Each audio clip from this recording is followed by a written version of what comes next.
What's up guys, Metal Thrashing Buddy here. Welcome to the channel, and today I'm doing an official review on the Yamaha Revstar RSS20. All the sounds you're going to hear in this video today are coming just from my guitar going into my Line 6 Helix. And the audio is coming out of my monitors and being picked up by my camera mic here. I'm not going to run anything through Pro Tools today. I wanted to try something different and just keep it simple and a little bit more raw. So hopefully you dig that kind of like true sound. And if not, you can check out the sound of it running through Pro Tools and my DAW and being all pretty on the short I made. So quick backstory on me buying this guitar. I wanted to buy it as a new gigging guitar for my band Dark Harbor. I currently play the LTD EC401QM that I've done a video and review on and you've seen on my channel a lot. That's a super awesome, straightforward, like heavy metal guitar. And I wanted to get something that was more in the style of a Les Paul, kind of more old school looking, old school sounding, but still gives you great metal tone. And this beat out all of those old school style Gibsons when I went and tried it at the store. I told them I wanted to play the Revstar and kind of compare it to all the Gibsons, the SG, the Les Pauls.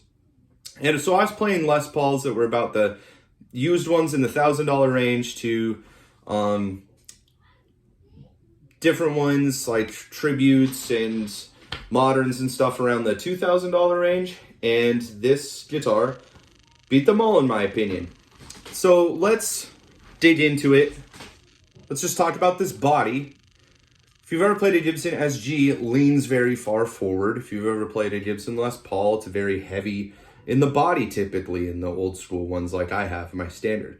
And I absolutely love that. I like having a heavy body guitar, and this guitar's balance, as far as weight forward and weight back, are absolutely perfect. And I knew when I played this with a strap at the store that this guitar was my favorite kind of feeling guitar.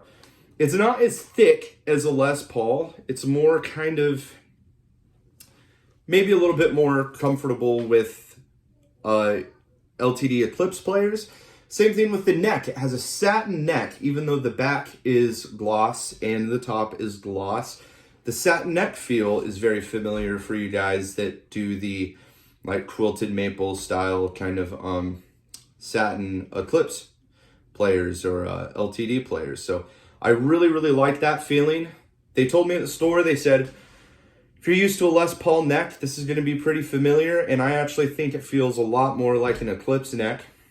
The pickups, I feel like, are quite a bit different than a Les Paul. Like, they're less warm and more bright and clean sounding, which is really great for its clean tones. And I think it gives you more of that thrashy, like 80s thrashy, 80s hair metal style high gain output rather than a little bit of a more really warm humbucking one.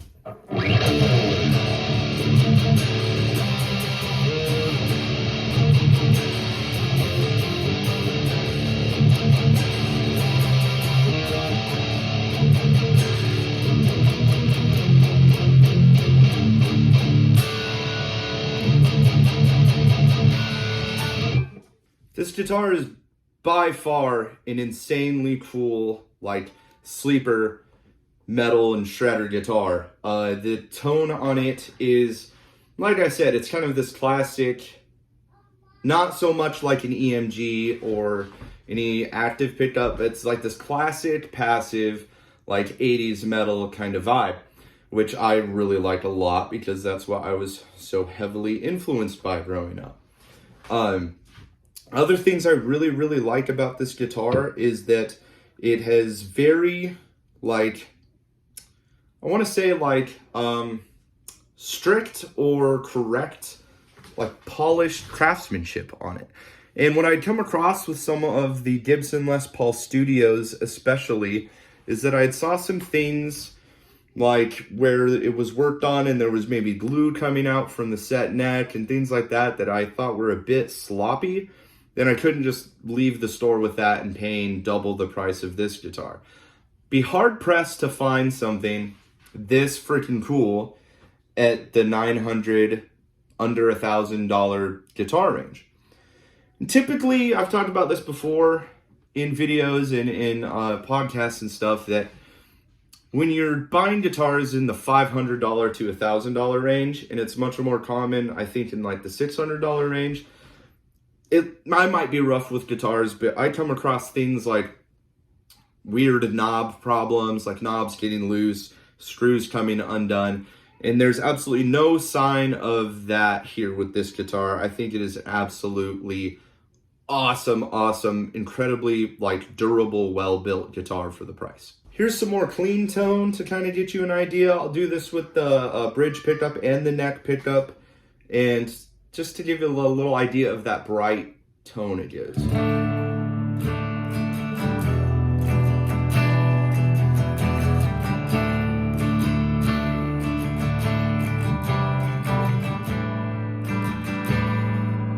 And that's with the bridge pickup. We'll switch to the neck. That one's a lot warmer, like a Les Paul, in my opinion.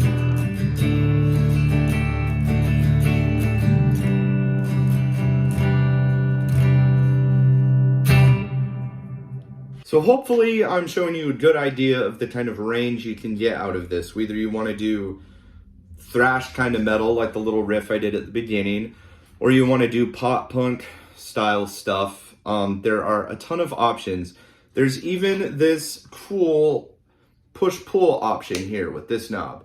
And from what I've gathered in trying it out, it's kind of a bit like a little boost almost, if you're like a indie style player or more old school style player and you use a little less high gain amplifiers and you want to get some more tonal options out of it. And I'll show you a quick example of what that's like. Now granted, this is through a pretty high gain setting on my Helix, but it's pretty different in my opinion. So let me show you with the riff.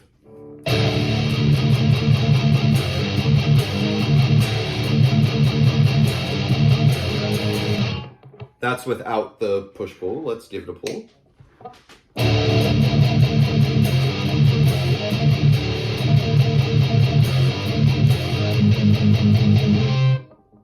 Push it back in.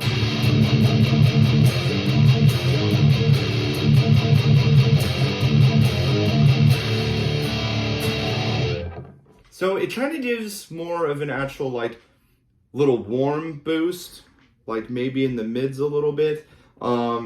I've liked actually the way it sounds, very clean and brighter, leaving that alone and not messing with it at all. But it's cool to have something new and different to kind of mess with and give you a little bit more options there if you're really into exploring different tonal options just within your guitar. I'm very excited about this guitar overall. I think it's a great buy, absolutely. Like, it's like Yamaha's like, you know what?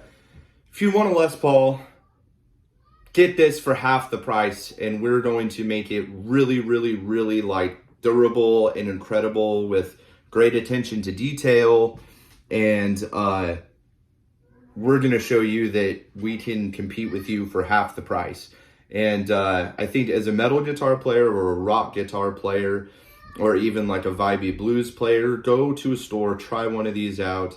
I would argue just outrightly buy it. If you've been thinking about it, this thing is the real deal. This is a like durable feeling, hefty, legitimately like feels like you're playing almost a $2,000 guitar, but for $900. I cannot wait to get this thing restrung and tuned to drop B and hitting the stage with my band Dark Harbor with this thing. Thanks so much for checking out this quick review, letting me kind of talk at you about it, especially if you're into older style guitars like Les Pauls or SGs. Try the Revstar. I think it competes with all of them, and for $850, it really does play like a $1,700 to $2,000 guitar.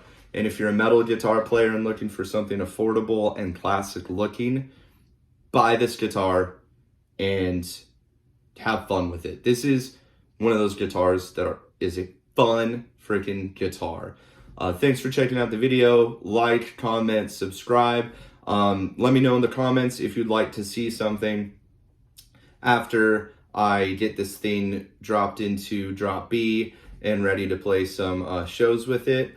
I'm super excited to make a lot more content with this guitar in general, and there's lots of cool reviews and shorts to come this year on the channel. So thanks for checking this out. Thanks for subscribing. See you guys next time.